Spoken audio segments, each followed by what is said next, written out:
Sorry, my name is Paddy Patterson. I work for a company called Maverish. For 15 years I've worked in the sector of training, employment, careers, apprenticeships. Worked for a number of national and public sector organisations on a local level. And I run my own business, working on projects locally and further afield. I've titled this Norms and Reforms Making Sense of Apprenticeships, which is quite bold, because making sense of apprenticeships is very difficult at the moment. So trade subscriptions might come into play at the end. Purpose of today is not so much to kind of give you an in and out of everything that's going on. That would be very difficult. But what I really want to get to is a stage where people start to become more familiar with apprenticeships and not feel quite so scared by it all, and as if it's something that doesn't necessarily affect them. I'm going to cover very briefly the history of apprenticeships. My summary will be very brief, but the history of apprenticeships is probably much longer than you might imagine. I'll have a look at how apprenticeships work today. So I don't know, the three people who've taken on apprentices, have we got any of them here? Or the two that were thinking about it? Or everyone's kind of right at the back saying, right, never done it. So you're the people we need to speak to. Apprenticeship reforms have been covered already very well, I might add, so I don't propose to cover off all of that again.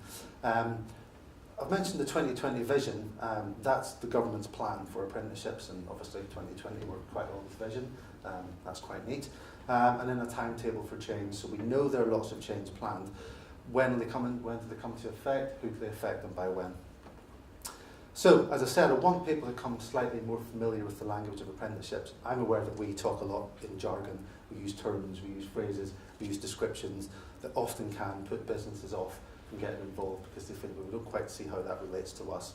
I'd like everyone to leave today hopefully having a better idea of how apprenticeships work and how it could potentially affect and benefit your business, and hopefully know how to get started and be slightly more confident about it all. Okay, so brief history of apprenticeships. Origins probably in the 12th or 13th century in the old craft guilds in London. It was indeed this custom of London, as they called it, that was developed into the first national standard in 1563.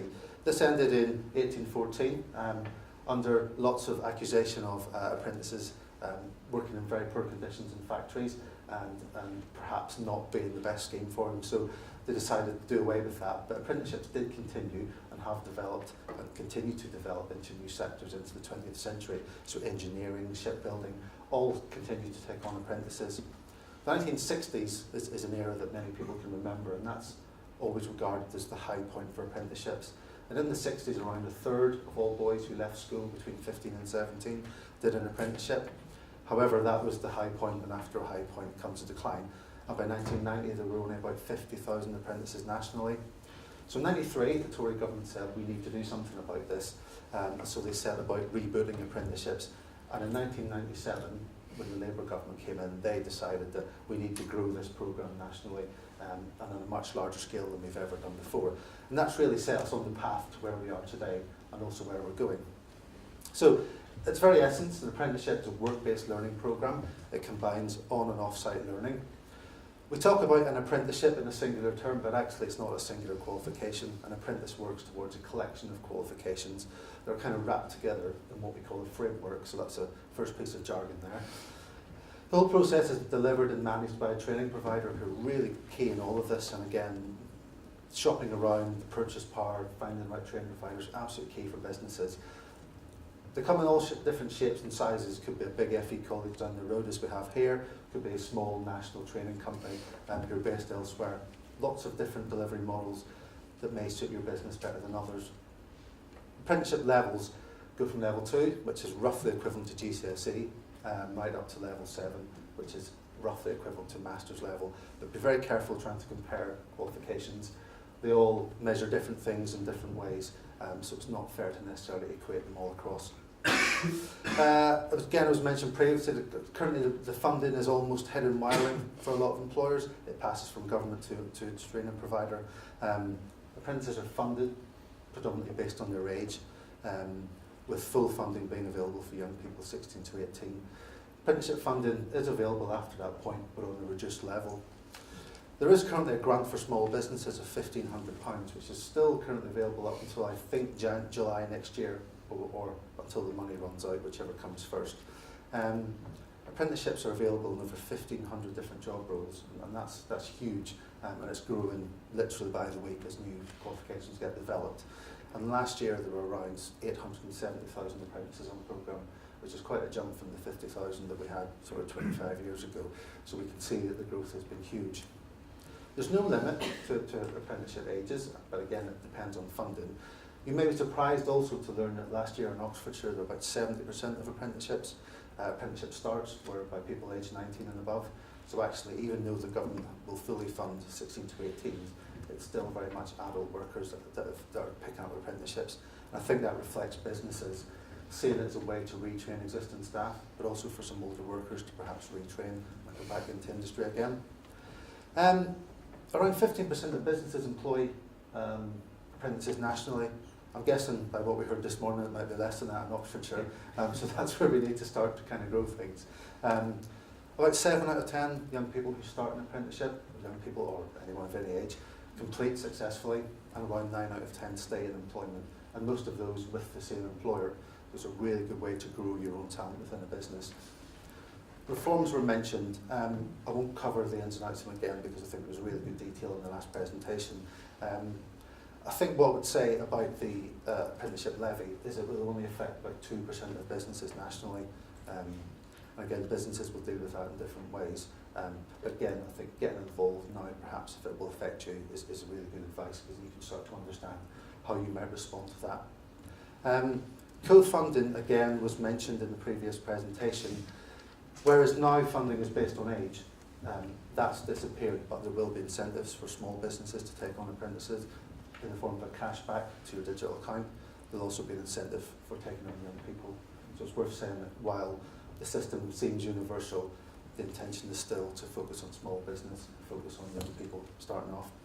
And the last thing I put on there is about degree apprenticeships. When I first heard the term, I sort of thought of garlic bread and thinking, well, that doesn't sound right. A degree apprenticeship, how does that work? Well, the idea being that you can incorporate a full bachelor's degree into an apprenticeship. It's the perfect hybrid, and it almost does away with the whole notion of apprenticeship versus university. So, employer ownership was a term that's mentioned, and with ownership comes responsibility. First responsibility that employers will have is actually designing and delivering the new apprenticeship standards. So the standards will place the frameworks. There'll be a body called the Institute for Apprenticeships that will come into play next year, and they will eventually oversee this process. Again, it's very much about apprenticeships by businesses for businesses. I mentioned the levy already. Interestingly, lots of businesses are seeing it as something that will force them into apprenticeships. Other people are starting to think of ways around reaching 3 million, so that'll be interesting to see how that plays out. Cashback incentives, again, will be good for business. As was mentioned, there is talk of surplus levy money from really big businesses being reinvested into small companies, potentially supply chains, but we'll see how that goes.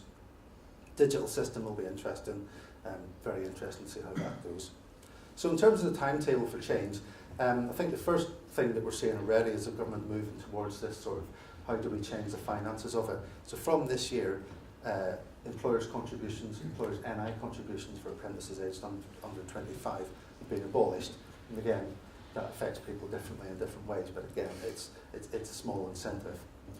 Further detail on the levies expected, and I put a little asterisk there because depending on who you speak to, it was coming today or it's coming by June. We just don't know. It will drop down at some point and we'll have to respond to it. Minimum wage will continue to increase in October. People often sneer at that and think that's very, very low, but actually it's not that long ago that apprentices were on a minimum training allowance of £40 a week. So to move to a position of £3.40 an hour is pretty good. And again, lots of employers will pay what they perceive as a competitive rate to get the right candidates. It's just a way of making sure nobody gets paid less. That's all the minimum wage is. And by April 17, we'll have the new levy system in place. The new digital system will also be in place. And we'll have the Institute for Apprenticeships. So everything that we're talking about today should hopefully be in pretty good health by next April, we hope. July 17, the current apprentice grant goes, but obviously there'll be the incentive in the form of the cashback payments for those on the new standards. And by 1920, all of the current frameworks will be replaced by standards. There will be an overlap, I suspect.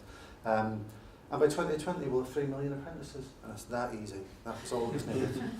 So, what do you take from today? First of all, the government wants you to take on apprentices, every single one of you. It wants you to do it. regardless of your sector, regardless of your size. We're not going to reach 3 million by expanding our current market. We need to increase the market. That's very simple. You as employers will have real purchase power in a way that you've never had before. At the moment you do, but most don't realise, and they don't think about the value of the training that they're receiving. Under the new system, you will know the value of the training that will go from a few thousand right up to lots of thousands. And I think that gives you real purchase power.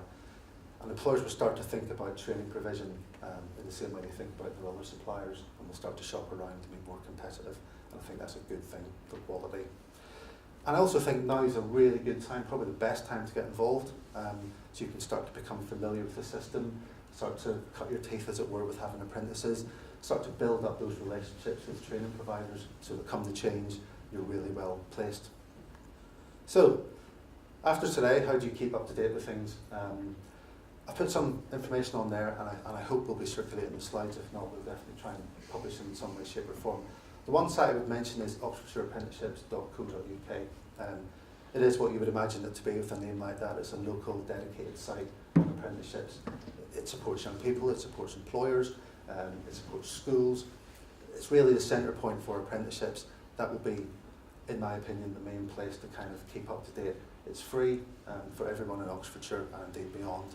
It's impartial, independent advice, so you can be sure that what you're getting is honest and true and fair. And there's lots of support available from team members there, so please do get involved. And that's it, thank you.